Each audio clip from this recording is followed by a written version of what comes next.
Did you read your rights form? You understand the options you have and the rights that give you those options? I'm not sure I fully understand. Do you have any questions I can answer? Go ahead. Being put over on revoked versus operator license on person. I just want to know. The main, you mean the difference between what you're getting ready to plead to and what you're charged with? What I'm pleading to, and the original charge. Yeah. So original charge, bottom line is the 2 points. The drove while license suspended, you're gonna get 2 points from Secretary of State. With the no valid operator's license on person, you're not gonna get those 2 points. The Secretary of State may give you a longer suspension because this charge on your record, when that hits today, it'll show them that on February 12th, you were driving. So they might resuspend you, but it will not be points. Okay. With my situation, Your Honor, I parked 30 block. My license was suspended for 5 years. And I made it to 4 years and 9 months, and they were suspended again because I got caught out doing revoke. Right. That's Right. That's our goal is on work. Right. So they were suspended for another 5 years.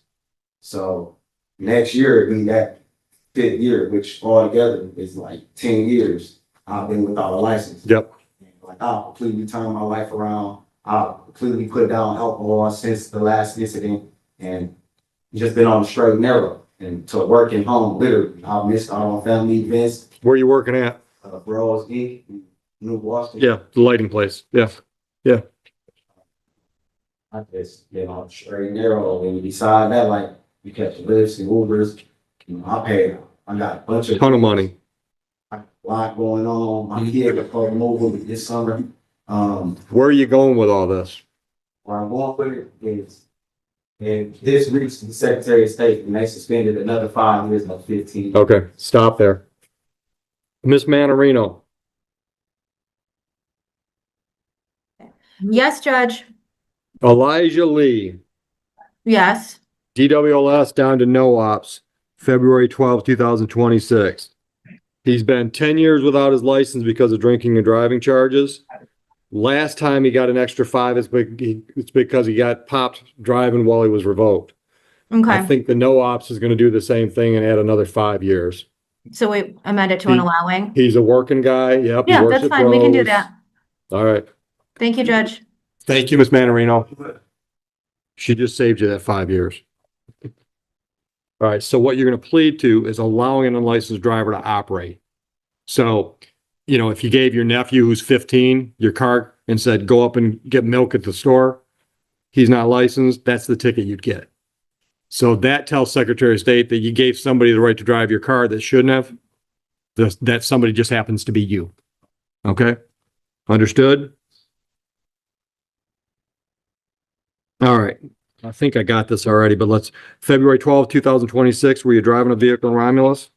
Was your license suspended, revoked, or denied? I'll accept your plea to the added charge. What kind of shift you work at Bros? I work day shift. I work 6 to 2. I left work to come here. All right. What days? Monday through Friday? Monday. They're working you 6 days? Good for you. All right. All right. Usually I would do 4 days on the work program, but I don't want you to have to take work days off to do that. So I'm going to convert your work days to community service hours. Did you hear me explain to the lady in front of you how that works? Did you hear me explain community service to the lady in front of you? It's charity work.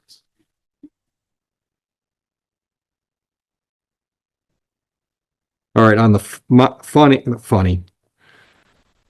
That's money and fines and costs all rolled together. It works. On the money, fines and costs are $500. Can you pay that today or do you need options?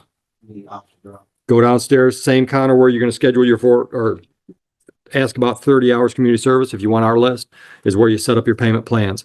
Looks like you owe us $90 on a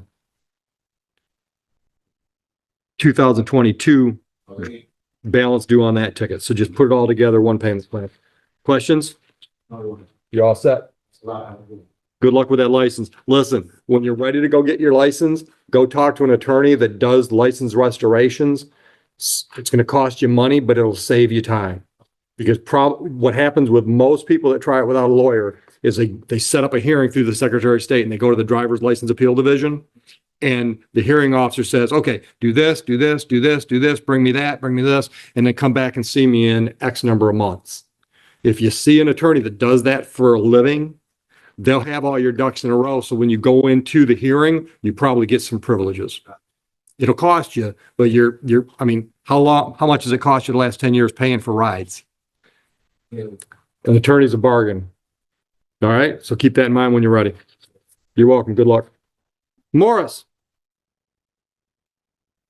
In this case, Elijah Lee appeared before the court on a charge of driving while license suspended, but what made this hearing interesting was the story behind his long struggle with the licensing system.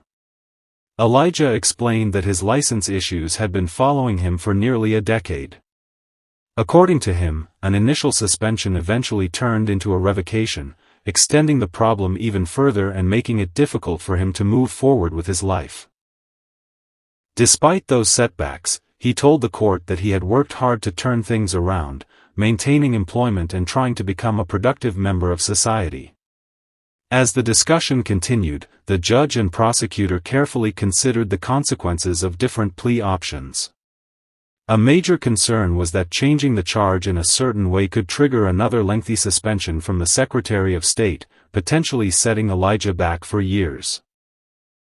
Recognizing the circumstances and his efforts to improve his life, the prosecution recommended an alternative resolution. The charge was ultimately amended to a different offense that avoided the risk of an additional 5-year suspension.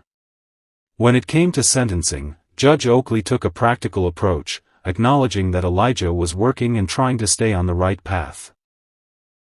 Rather than forcing him into a court work program that could interfere with his job, the judge allowed him to complete community service hours instead. The outcome highlighted how courts can sometimes balance accountability with fairness, giving defendants a chance to continue making positive progress while still facing consequences for their actions.